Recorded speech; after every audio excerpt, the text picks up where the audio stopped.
Honestly என்னோட ஃபோனை யாராவது கேட்குறாங்க அப்படின்னா தாராளமா எந்த ஒரு ஸ்தலனமுமே இல்லாமல் யோசிக்காம என்னோட ஃபோனை தூக்கி நான் கொடுத்துருவேன். ஏன்னா அதில் எந்த ஒரு இதுவுமே கிடையாது. சோஷியல் மீடியாவை பொறுத்த வரைக்கும் நான் யாருமே பெருசாக தனிப்பட்ட முறையில் நம்ப மாட்டேன்.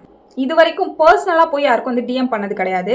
எனக்கு தெரிஞ்சவங்க, நான் நேரில் பார்த்தவங்க, என்னோட ரிலேட்டிவ்ஸ், இவங்களை தாண்டி நான் வந்துட்டு வேற எந்த ஒரு பர்சனுக்குமே வந்துட்டு ஒரு இன்ஸ்டாகிராம்லேயும் சரி, யூடியூப்லேயும் சரி, யூடியூப்ல பர்சனலாக வந்துட்டு மெசேஜ் பண்ண முடியாது, அந்த மாதிரி போய் பர்சனல் டிஎம் வந்துட்டு பண்ணதே கிடையாது. பிகாஸ் அது வந்து எனக்கு பிடிக்காது. இதை ஏன் இப்போ சம்மந்தமே இல்லாத இப்போ நான் சொல்லிட்டு இருக்கேன் அப்படின்னு உங்களுக்கு தோணும். இந்த சோஷியல் மீடியா வச்சுக்கிட்டு நிறைய பேர் வந்து நிறைய விஷயத்த வந்துட்டு மிஸ்யூஸ் பண்ணிட்டு இருக்காங்க.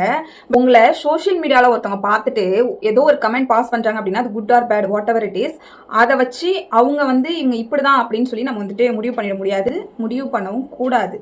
இதுல இருந்து நான் என்ன சொல்ல வரேன் அப்படின்னா, அவங்கவுங்க வேலையை அவங்கவுங்க பார்க்கணும். ஒருத்தவங்க சோஷியல் மீடியாவில் ஒரு கருத்து போறாங்கன்னா அந்த கருத்து பிடிச்சிருக்கு பிடிக்கல அப்படின்றத வந்துட்டு குட் ஆர் பேட் கமெண்ட்ஸ் நீங்க வந்து கமெண்ட்ஸ்ல போட்டுடலாம். அது என்ன பர்சனல் டிஎம், அது ஏன் இப்படி பண்றாங்கன்னு எனக்கு ஒண்ணுமே புரியல. அந்த ஆக்ஷன் ஏன் அங்கே இருக்கு அப்படின்றது தெரிய மாட்டேங்குது.